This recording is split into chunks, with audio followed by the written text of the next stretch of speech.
watching this. I'm Mackenzie901K, and hello friends, how we doing? I'm in a new setup. I'm sitting in my office. Anyway, so in today's video, we're actually going to be filming my March and April reading wrap up. If you guys don't know, or if you haven't watched the one other wrap up that I've filmed this year, I'm doing bi-monthly wrap ups. I have read, I think, 13 books within the past 2 months, which is crazy. I don't know what it is about April. I always read so many books in April. I don't know what it is. I don't know what's in the air in April, but last year I think I read 8 books. This year we read 10 books in April. I am so proud of myself for reading that many books. It was a good reading month. That's all I have to say. It was a very good reading month. So with that being said, let's get right on into the video. So starting in March, the first book that I read, which put me in a slump for this month, that is Renegades by Marissa Mayer. This is literally the book for me. I know I have said in the past that nothing can compete with Daughter of a Pirate King, and like that's still true, but Renegades is like giving it a run for its money in my brain. Renegades is so fun, and the first time I read it I gave it a 4 stars, but I did do a reread and I wish I would have annotated it. I'm really mad at myself for not annotating it. Don't know why I didn't annotate it, but nonetheless, I'm giving this book a 5 star. My biggest complaint the first time around that I read it was that the world building was kind of slow, but honestly, looking back on it, it really wasn't. And like the story was fun. There's a lot of action, and the romance, while there is not very much romance in this book at all, what little sprinkles you get and like the angst you get is so fun. This book series just, it's so good. I still love this book. It was still such a good time. The next book that I read, going off of Renegades, because Renegades put me in the literal worst book slump ever for the month, I read This Sprite and the Gardener, which is a little bitty graphic novel on my iPad. This book was so cute. It was really the perfect transition going into springtime. I just loved it. I loved the art style. I loved the little story that we had. It was just really cute and wholesome, and I actually ended up giving this graphic novel 4 stars, but golly was it good. If you're wanting to get into graphic novels, I definitely recommend that one. It's so cute. It's so fun. You get it over with in like an hour, and it's a great refresher if you're trying to get out of a book slump. Graphic novels hit every single time. That graphic novel didn't do it for me, so I had to literally start another graphic novel, which was awesome as well, and I don't know why I ended up giving this book the rating that I did. I don't agree with it now. And that was the Tea Dragon Society. I loved this one too. It was so cute. The little dragons were cute. Originally I gave it a 3 star, but honestly I want to give it like a 3.75. It didn't give me the same exact feeling that The Sprite and the Gardener did, but it was still so cute nonetheless. And the little like drawings, I'm a sucker for a cute graphic novel with cute drawings. It just gets me every time. That's a trilogy too. There's 3 out right now. I don't know if there's going to be another one out. I'm not 100% sure. And that's all I read in March. Literally. The rest of the books I'm going to talk about I read this past month, and boy oh boy was I in a reading mood. So I think the book that really like done it for me this month, I feel like the book that really just like set the month off right, was Throttled by Lauren Asher. And it's so funny because literally a year ago, like almost a year ago exactly, I read the first 100 pages of this book, DNF'd it. Like almost instantly DNF'd it, and I picked it back up. We went on a little mini vacation, me and my boyfriend did, for our anniversary. I picked this book up because I was in the mood for something fun and different, and I loved this. I gave this book 4.5 star, literally on Goodreads. If I rated books on Goodreads, which I need to start. I know I would give it 5 stars. It was so good, and it's so funny to me because every review that I've seen of this book is like, this book was bad, but the rest of the series is great. So I love this book. So I really need to pick up the rest of this series, and I'm so glad I gave Lauren Asher a second chance. I am so impressed with this book. It was fun. I love the main guy in it. He was fun. The girl was awesome. It's brother's enemy that's also kind of grumpy and angry all the time, but has a soft spot for you, and it's so fun. And I love the Formula One scene. I think really what got me into this is the movie Turbo. Me and my boyfriend, we watched the movie Turbo not too long ago, and I've just been in a Formula One kick ever since. This book was just it was good. It was great. I'm so happy. I need to buy the rest of the Dirty Air series so I can read it all. Okay, so the next book, sticking with that romance theme, I'm not gonna lie, the rest of these are romance books except for one. I was just in a romance mood this month, what can I say? But I'm slowly re-entering my fantasy mood. Slowly.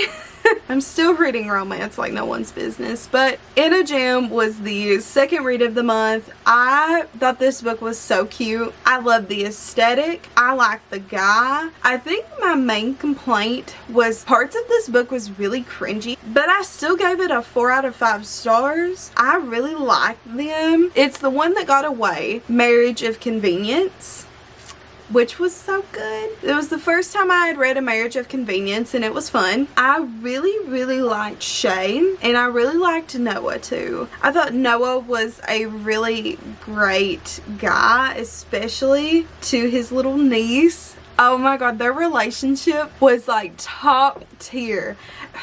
I love this book. I love the aesthetic. I love the vibes. Everything about this book was just so good, and I ended up giving it a 4 out of 5 stars. So the next few books that I read, I don't know what the series is called.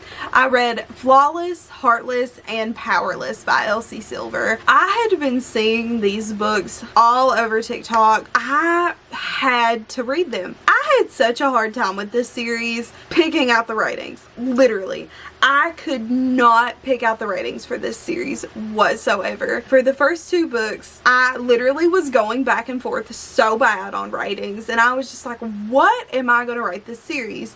So starting off, Flawless is kind of an enemies to lovers. I don't really necessarily call that enemies to lovers because I read fantasy and that type of enemies to lovers is very different, but it was enemies to lovers. Cowboy was a rodeo star, a bronc rider, not a bronc rider, a bull rider, I think, and she was his PR babysitter pretty much. The team that she worked with was like, hey, you're gonna go live with this man and you're gonna babysit him and you're gonna make sure that nothing happens to his reputation. He is literally so close to losing everything, all of his sponsorships, and she has to live there, and we get introduced to some other characters. I really liked this book. First time I read it, I was like, this is a 3 out of 5. Then I was like, no, this is a 3.5 out of 5. Then I was like, I'm gonna round this up to a 4 because I've literally thought about this book series every day since I've read it,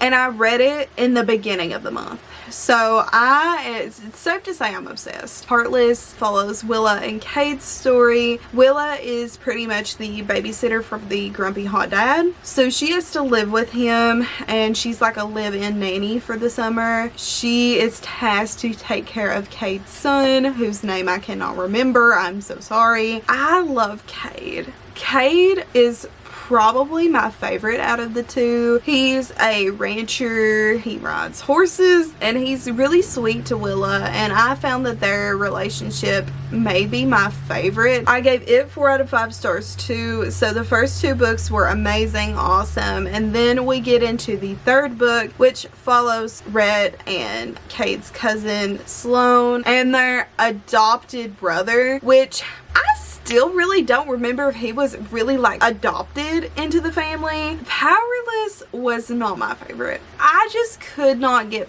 past the fact that everybody, even though they weren't cousins, like I know they weren't cousins. I know Jasper was just like a family friend that they took in when he was younger, and Sloane of course is like the actual cousin, but they kept calling her his cousin and it just weirded me out. I gave it like a 3.25 stars. I just couldn't get past the fact that they kept calling her his cousin. It just wasn't my favorite. Sorry guys. So the next book I read, I actually tabbed, but I didn't grab the tabbed version that I have. I read Daughter of a Pirate King, reread for the 3rd year in a row. This is the UK edition. I tabbed my US edition. I tabbed it and it is completely tabbed through and through. It took me forever to tab it, but I had such a fun time with this book. Ryden is always going to be a favorite. He's always going to be up there in like my top 5 book boyfriends. Alosa is going to be up there in my top 5. Great female main characters. She's awesome. He's awesome. I love their books. I want to read the second book. I haven't read the second book in a couple years, but it was so fun. I always have a good time when I read Daughter of a Pirate King. I literally ran out of tabs early on in the book. So this is my favorite series of all time. This is the series that got me into reading. If you need a book to get you into reading, it is Daughter of a Pirate King. Okay, so the next book that I read is Addicted to You. I actually reread this one as well. I never really finished it. Like I had like 50 pages left the first time I read it, but I gave it a rating anyway because I really liked it through and through, and I'm glad I went back and finished it. I still gave it a 4 out of 5 stars. I think it's a great first book to set up the world, and I think the books are going to get better. I plan on reading Ricochet this month, and Kiss the Sky is also coming out physically this month, so I plan on buying it and getting a little bit more invested in the series. I wanted to wait until I had all the physical books.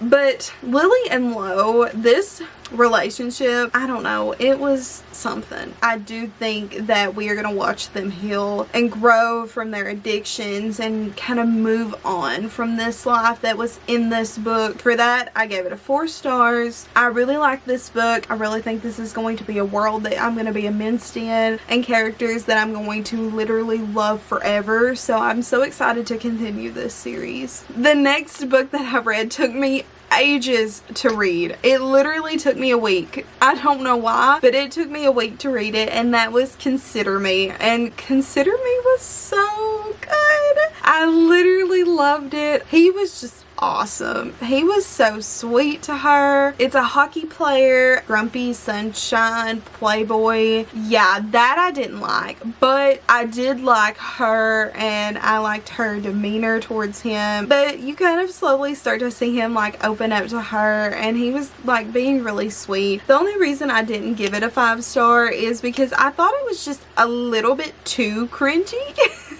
But I still love it for being as cringy as it was, and I really think that he's one of my favorite book boyfriends ever. So I gave it 4.5 out of 5, and I loved it. It was so fun. The next book, I'm kind of a little bit afraid to talk about, I'm not gonna lie, because I didn't love it, and I feel like everybody loved this book, and I just have been trying to fathom for the past few days why I didn't like this book, and that is Love in Other Words by Christina Lauren. I read this book, and I don't know, I just couldn't connect with them in any way. There were just certain aspects of this book that kind of bothered me. The ending, the plot twist at the end was really where I kind of like was like, wow, okay, I do actually kind of like this book, but I gave it a 3.5 star. I don't know, this book just was not for me. I don't think I can get behind the dual timeline, friends to lovers to strangers to lovers. I just think this book overall just was not for me and what I really like to read. Would I still recommend this book? Yes, but check trigger warnings. There's a lot of grief in this book. It's a very sad book, to be honest with you. It's a very sad book that deals with like parental loss and like some other graphic topics Other than that, it was okay. I'm not bashing this book. I do still think people should read this book, but it just wasn't for me. And then the final book that I read in April, and the final book of the video, is going to be Indigo Ridge. Now, I don't know if I talked about it, but I did actually try to read this book in February, and I DNF'd it about 66% of the way through. But I picked it back up and I finished it literally last night, and I'm so glad I did because the plot twist with the mystery was so good. She's a police officer. Okay, so my camera died, but we're gonna continue the video. His ranch was where the mystery takes place. There's a girl found dead on his ranch and she's investigating that. He also was a one-night stand for her, so they thought that they would never see each other again, and yeah, turns out they actually did. I don't know why I DNF'd it. I don't know why I couldn't finish it. It literally got so good at the end. I think I ended up giving this book a 3.5 star overall. I think when I originally DNF'd it, I gave what I read a 3 star, so the ending bumped it up a 1/2 star. So with that being said, that is all of the books that I read in April and in March. I was in a romance mood. So with that being said, thank you guys so much for watching this video. I hope you enjoyed it, and next time hopefully my camera won't die. I have so many fun videos coming, so please stay tuned. Don't forget to like this video, comment down below something fun, also subscribe and tap the notification bell so you don't miss a single video because I'm back.